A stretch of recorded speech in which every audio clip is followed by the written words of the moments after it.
PM Modi ने साधना कर सूर्य देवता को शांत कर दिया। यह रामराज का बड़ा संकेत है। गोरखपुर उत्तर प्रदेश लोकसभा सीट से बीजेपी उम्मीदवार व भोजपुरी अभिनेता रवि किशन ने प्रधानमंत्री नरेंद्र मोदी के ध्यान लगाने को लेकर शनिवार को कहा कि प्रधानमंत्री नरेंद्र मोदी ने साधना कर सूर्य देवता को शांत कर दिया। उन्होंने कहा, आगे यह ऐतिहासिक रहा। भीषण गर्मी में आज हवा चलने लगी। यह राम राज्य का बहुत बड़ा संकेत है। राजनीति न करें, यूपी व हरियाणा से पानी दिलवा दें। बीजेपी से दिल्ली के सीएम केजरीवाल। दिल्ली के मुख्यमंत्री अरविंद केजरीवाल ने जल संकट के बीच बीजेपी से आग्रह किया है कि वह हरियाणा और यूपी की सरकारों से 1 महीने के लिए अतिरिक्त पानी छोड़ने को कहे।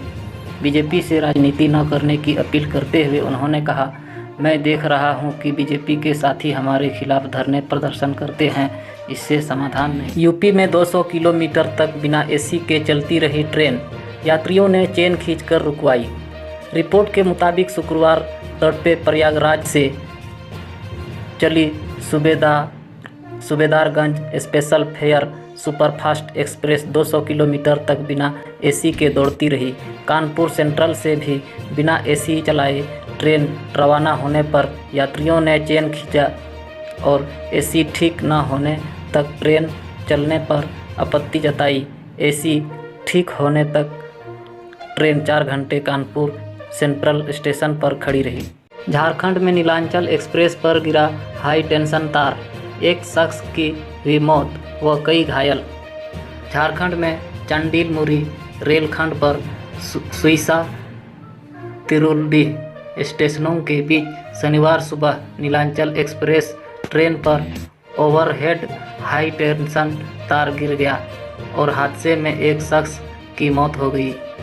हादसे में कई लोग घायल भी हुए हैं, जिन्होंने इलाज के लिए बागमुंडी अस्पताल भेजा गया है। हालांकि रेलवे ने अभी मौत की पुष्टि नहीं की है। आरबीआई ने ब्रिटेन से अपना 100 टन सोना भारत में किया ट्रांसफ़र।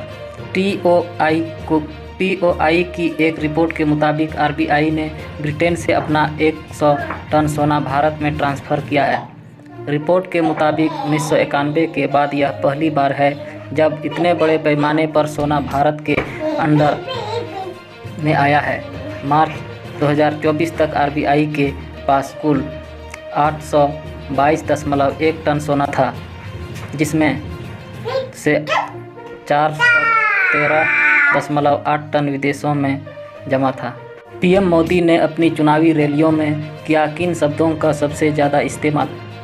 द क्विंट के विश्लेषण के अनुसार प्रधानमंत्री नरेंद्र मोदी ने 16 मार्च से 28 मई तक अपनी 150 से अधिक चुनावी रैली में कांग्रेस शब्द का 2942 बार इस्तेमाल किया। इसके बाद उन्होंने मोदी 2862 बार, गरीब 949 बार, SC ST OBC 780 बार, विकास 633 बार का इस्तेमाल सर्वाधिक किया।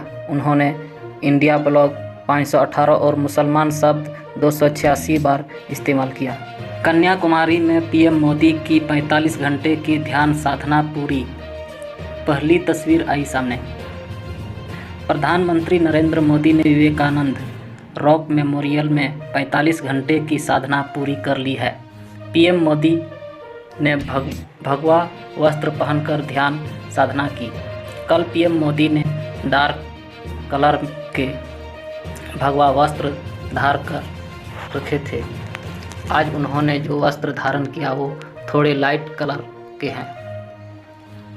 खास बात यह है कि जब पीएम मोदी ध्यान साधना कर रहे थे तभी लोगों को विवेकानंद रॉक मेमोरियल जाने से रोका नहीं गया।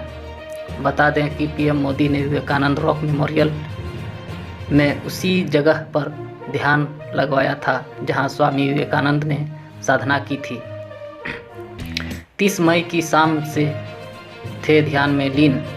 आज सुबह सूर्योदय के समय सूर्य अर्घ्य देने के बाद पीएम मोदी ने तीसरे और अंतिम दिन अपनी ध्यान साधना शुरू की थी और दोपहर को समाप्त किया।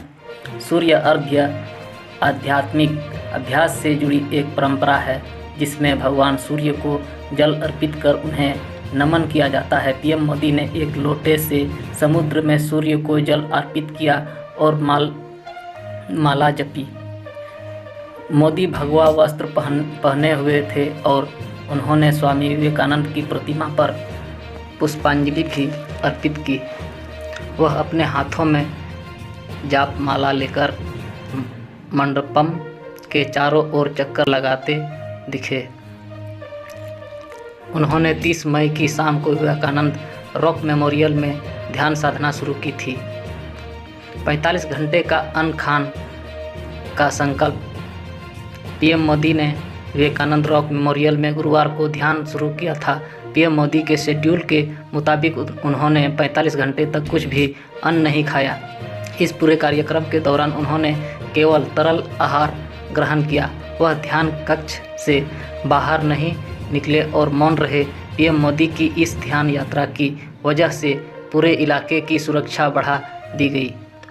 उनके प्रयास के दौरान 2000 पुलिसकर्मी तैनात थे। इसके साथ ही भारतीय तटरक्षक बल और भारतीय नौसेना भी कड़ी निगरानी रख रही थी।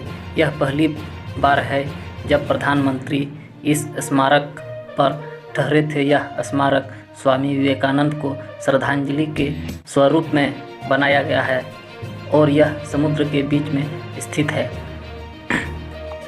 2019 में केदारनाथ गुफा में लगाया था ध्यान। इस जगह को पीएम मोदी ने ध्यान से इसलिए चुना क्योंकि माना जाता है कि स्वामी विवेकानंद को यहीं पर दिव्य दृष्टि प्राप्त हुई थी। 5 साल पहले 2019 के चुनाव प्रचार अभियान के बाद पीएम मोदी ने केदारनाथ गुफा में ध्यान लगाया था। भाजपा नेताओं का कहना है कि प्रधानमंत्री मोदी ने अपने आध्यात्मिक प्रवास के लिए कन्याकुमारी को इसलिए चुना क्योंकि वह देश में विवेकानंद के दृष्टिकोण को साकार करना चाहते हैं। उन्होंने बताया कि उन्हें यह विश्वास है कि 4 जून को मतगणना होने के बाद वह तीसरी बार सत्ता में वापस लौटेंगे।